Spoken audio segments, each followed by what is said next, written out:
Hey guys, this is YZ50 from Team MGE, and I'm going to show you guys a couple of examples of how I approach the mid-fight on some of the more major push maps these days. The way I see mid-fights, your team has to have a plan. Without one, the mid-fight, turns into a shitfest just really fast, with everyone just doing, whatever they want. The great thing about being a scout, though, is that you don't really have to stick to the plan 100%.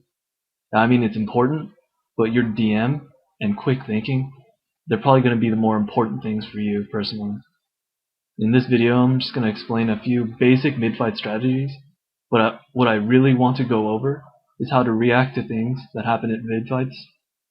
And I'm hoping it'll help you out and give you some of your own ideas on how to deal with all the shit that happens at the mid-fight. The first map I'm going to go over is Yukon. This map's mid-fight, it's pretty open, so snipers are very viable here at the mid-fight. So they're always something that you want to keep an eye out for. If you see one, you really have to call it out for your team. Because it's so open though, I feel that it's really not in your best interest to place yourself anywhere you want.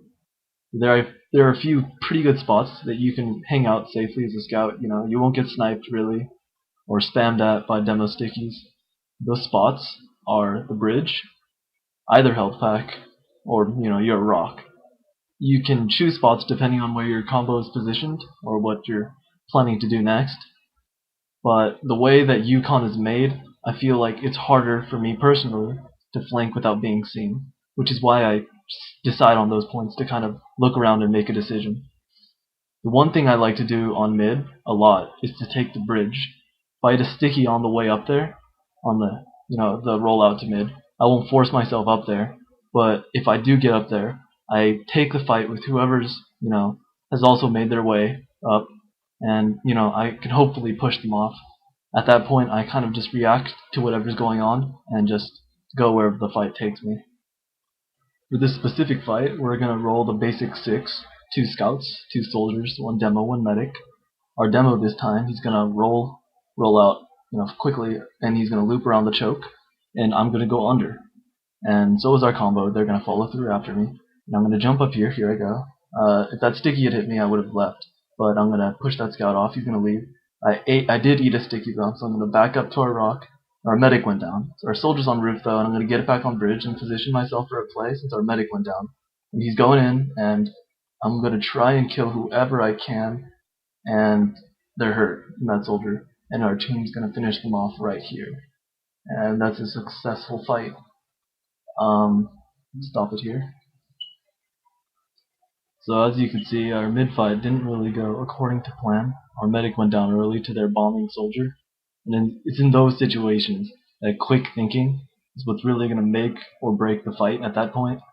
If I had hesitated to follow in on my soldier's damage, they might have gotten away. And if they reapproached it after they healed up, they could have retaken the point. So it's just those kind of decisions that you just have to make. It's those visual cues you see.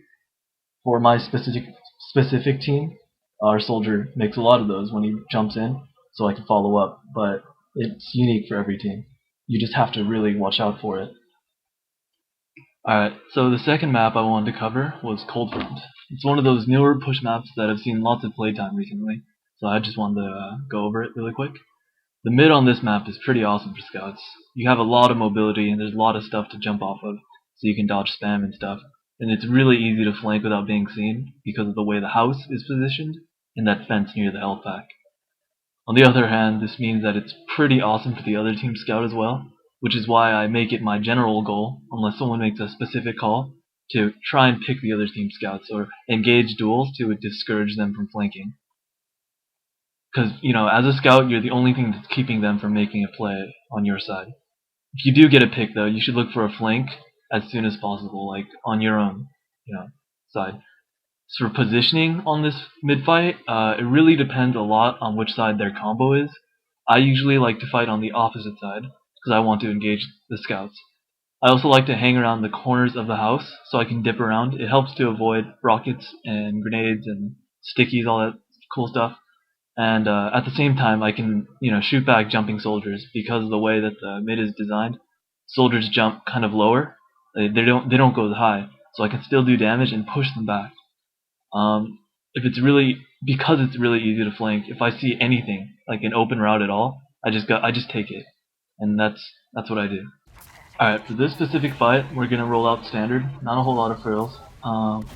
Benny is gonna just do the usual jumps. He's gonna jump to the right on our cliff, so we can just get that position on their left side, our right.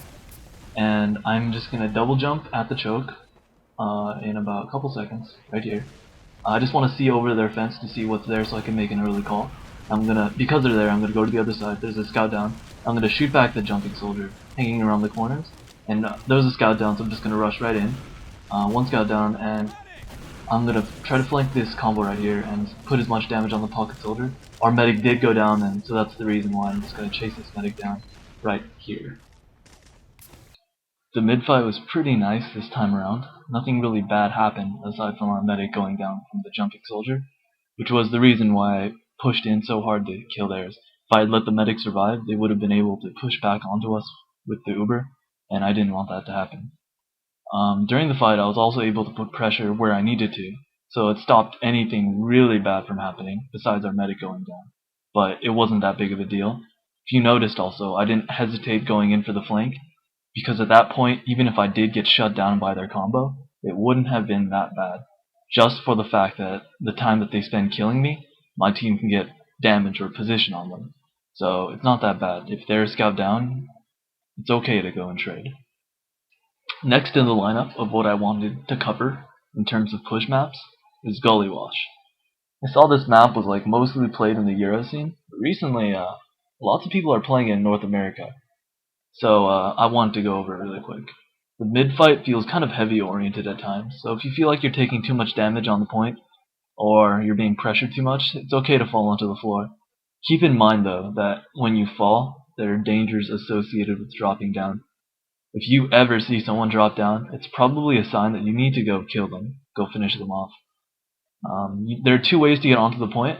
You can get up from the fence, you can do a double jump onto it, and I do it in the mid fight I'm going to show you later on.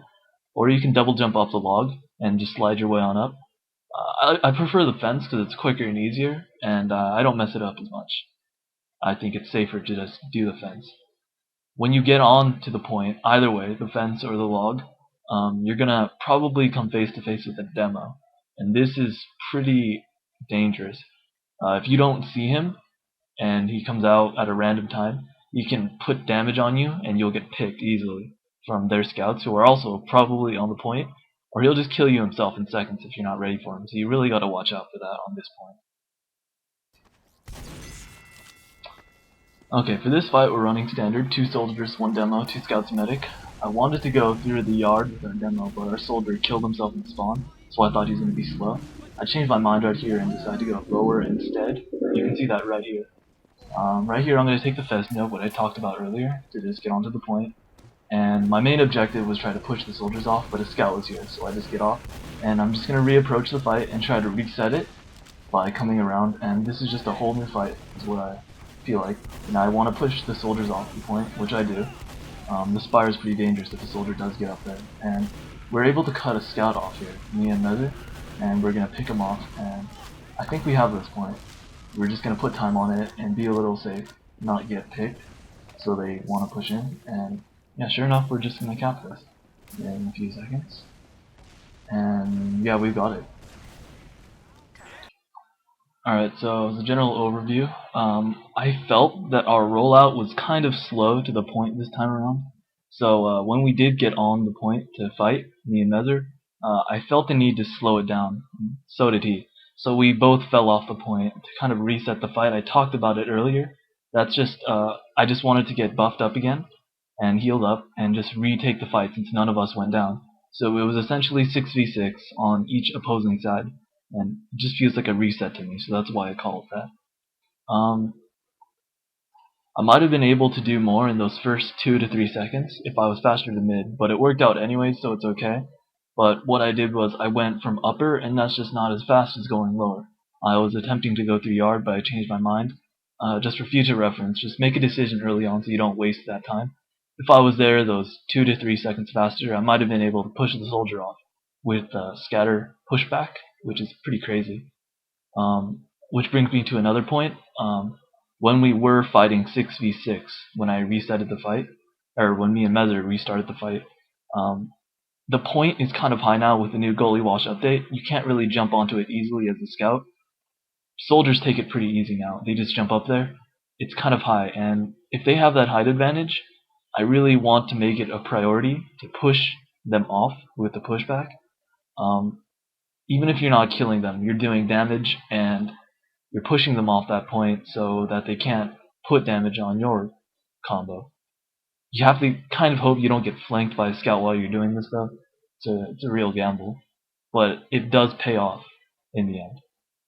Now up for discussion is Granary. This is one of those maps where scouts can really make or break the mid-fight, even though they can't do that much on their own.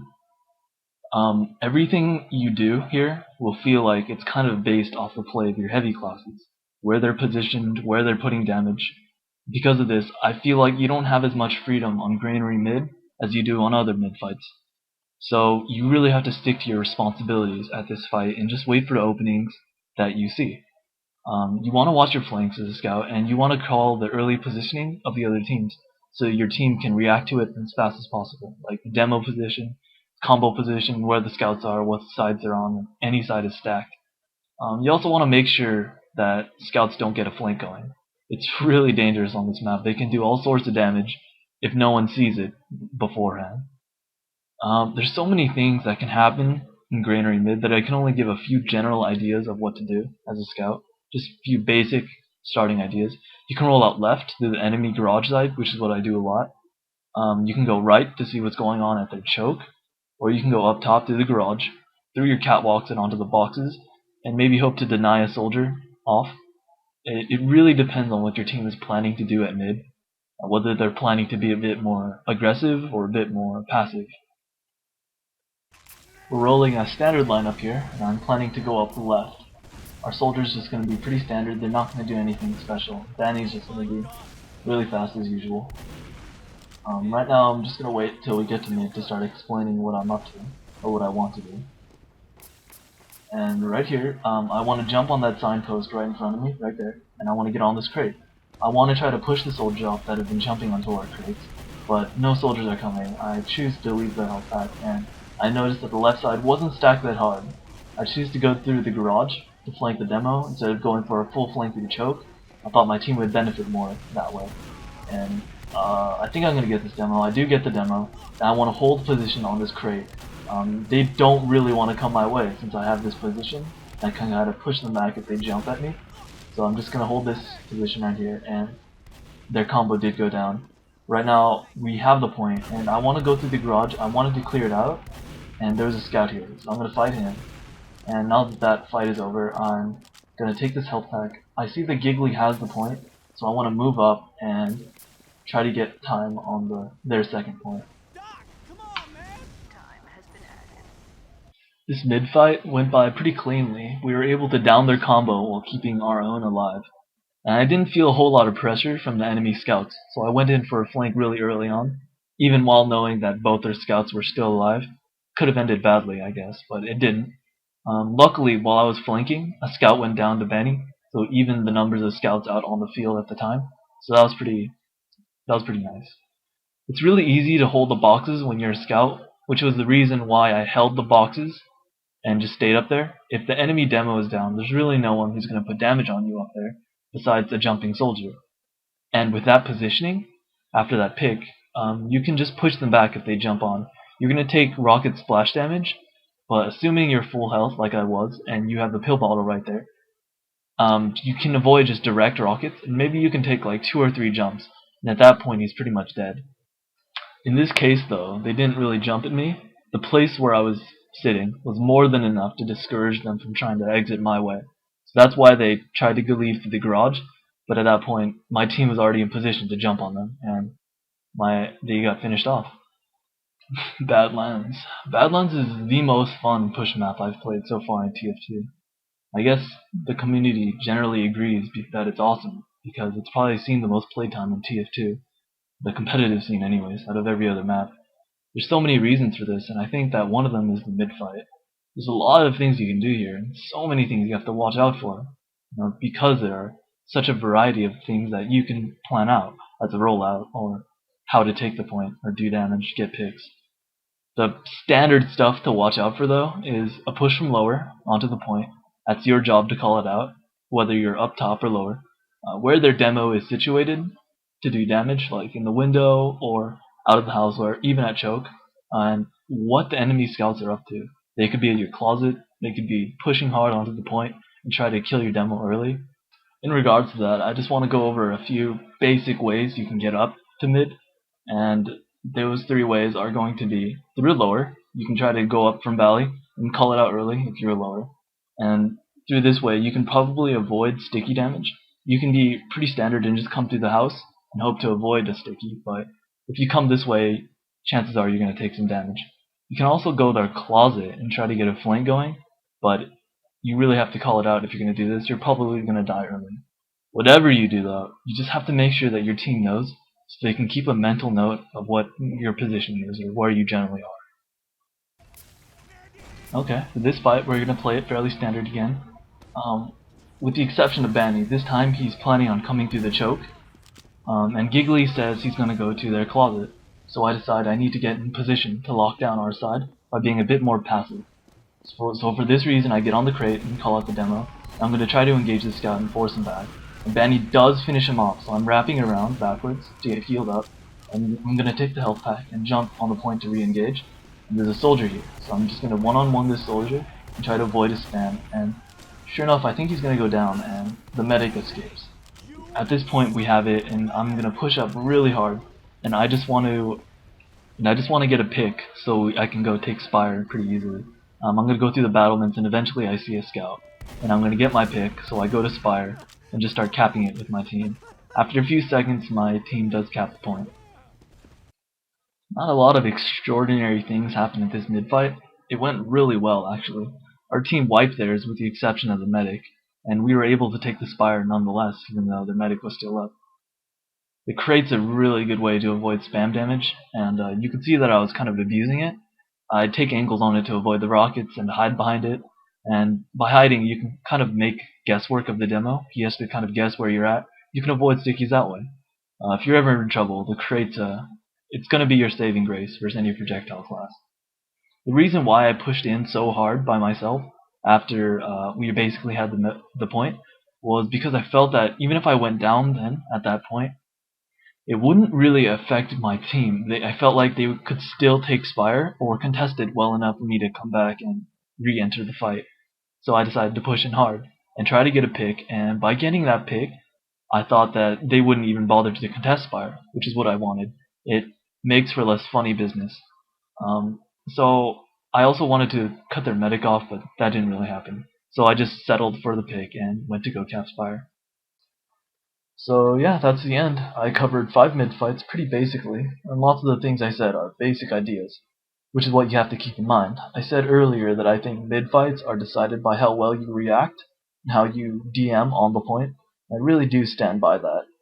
Lots of the ways that I reacted to situations during my mid-fights though came about from experience, so that's also something you have to consider.